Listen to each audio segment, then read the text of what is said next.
La CEDEAO n'a pas été juste, mais le Mali devait rester dedans.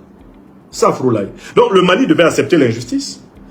Le Mali devait accepter qu'on continue à le sanctionner, qu'on continue à le brutaliser, à le brimer. Voilà ce que dit un artiste qui prétend travailler à l'émancipation africaine. Quelque chose qui ne nous arrange pas. Pourquoi on doit rester dedans? Demandez à Tikenja. Je prends la deuxième partie de son propos. Parce que diviser les 3 pays qui constituent aujourd'hui l'AES se disent unis. Mais ils ont 3 présidents, il y a 3 gouvernements. Donc on a l'impression que bon, c'est être unis pour éviter d'aller aux élections. Vous voyez le raisonnement? Vous voyez le raisonnement de Tikenja? Analysons. L'AES, qu'est-ce qu'elle est aujourd'hui? C'est une confédération. Tikenja en français, confédération, ça veut dire quoi? Qu'est-ce que c'est qu'une confédération, Tikenja? Une confédération est une fédération d'États. Une association de plusieurs États. On est parti de l'alliance. De l'alliance, on est passé à la confédération. De la confédération, on va passer à la fédération. Tikenja Fakoly fait semblant d'ignorer que l'alliance des États du Sahel est une construction volontaire, programmée, une construction réfléchie. On y va étape par étape, sans brûler les étapes.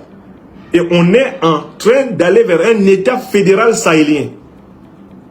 On est en train d'aller vers la création d'un État fédéral sahélien.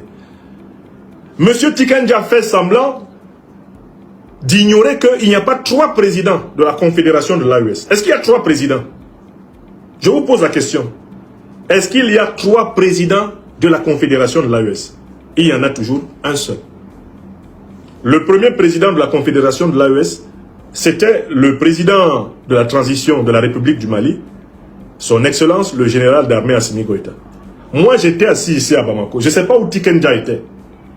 Les 22, 23 décembre 2025 passés.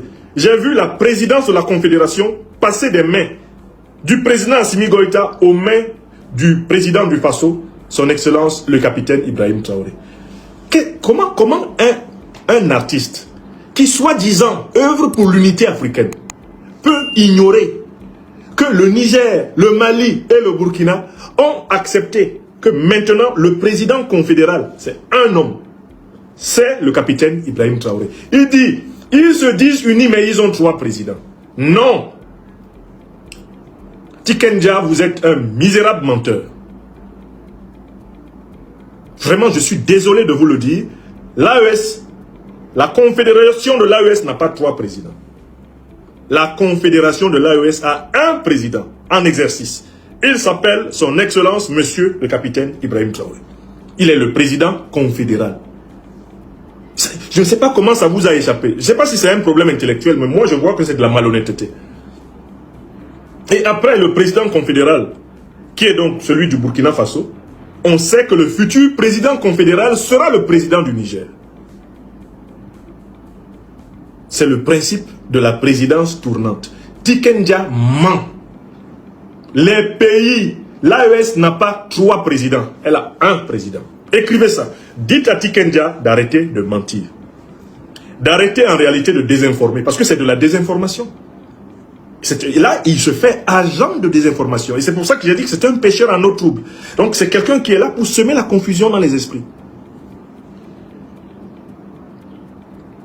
Est-ce que c'est clair? On continue. Il dit, donc on a l'impression que bon, c'est être unis pour éviter d'aller aux élections. Ok, on va parler des élections. Tikenja, là, vous avez un problème, c'est que vous entrez dans un sujet que vous ne maîtrisez pas. Autant je peux vous reconnaître la compétence de chanter, la compétence de participer au montage de musique de reggae, la compétence de la prestation scénique d'artistes de reggae. Autant là, je peux vous dire, Tikenja, taisez-vous. Ou alors, venez à l'université, nous allons vous former. Parce que c'est un problème de niveau intellectuel. C'est un problème de culture. Vous êtes politiquement inculte. Je vais vous montrer que ça ne passera pas. On a l'impression que c'est être unis pour éviter d'aller aux élections. Monsieur Tikenja Fakoly, est-ce que vous pouvez nous faire le bilan des élections en Afrique? On va commencer ça par là. Les élections au Cameroun, vous appelez ça élection? Les élections au Congo, Brazzaville, vous appelez ça élection? Les élections au Gabon, vous appelez vraiment ça élection? Ça mérite le nom d'élection. Les élections en Côte d'Ivoire, Tiken Jah Fakoly, ça mérite le nom d'élection. Les élections en Guinée-Bissau, là, ça mérite le nom d'élection. Vous appelez vraiment ça élection? Dans tous ces pays-là où on prétend avoir organisé des élections, en Afrique, entre guillemets, dites francophones, Tiken Jah, honnêtement, est-ce que vous pensez que ça correspond à des élections? On ne peut pas parler d'élections lorsque le président en exercice du pays confisque la commission électorale et donc se fait autoproclamer élu.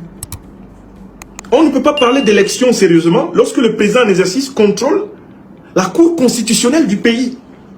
Et donc, les magistrats accroupis répètent sa dictée. On n'appelle pas ça élection. On ne peut pas parler d'élection lorsque la carte électorale du pays, la liste électorale du pays n'a pas fait l'objet d'un consensus. Et que des millions de personnes des diasporas africaines sont exclues. On ne peut pas parler d'élection.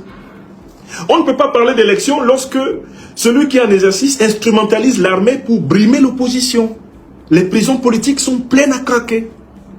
On ne peut pas parler d'élection lorsque le président en exercice exclut les principaux opposants capables de le battre aux élections du processus électoral et dit ensuite qu'il a gagné contre ses propres marionnettes. On ne peut pas parler d'élection dans ces conditions, Tiken Jah.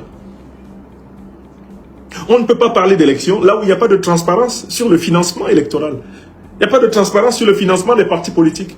On a des partis politiques de pouvoir qui confondent les caisses de l'État et les caisses de leurs partis. On ne peut pas parler d'élection dans ces conditions.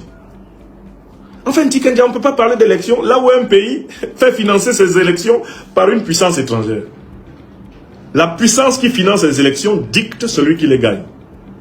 Or, la plupart de ces pays, 1, 2, 3, le FMI nous a prêté. L'Union européenne doit nous prêter ceci. Ah, il faut que nous bénéficions du fonds d'aide à la démocratie de la France. Ah, l'aide française à la démocratie nous a permis d'acheter des urnes. Partout en Afrique où on nous parle d'élections qui sont financées de l'étranger, nous savons que ce ne sont pas des élections. Donc, Tiken Jah dit que les pays de l'AES sont unis contre les élections. Parce qu'il prétend qu'en Côte d'Ivoire, c'est des élections. Au Cameroun, c'est des élections. Au Congo, c'est des élections.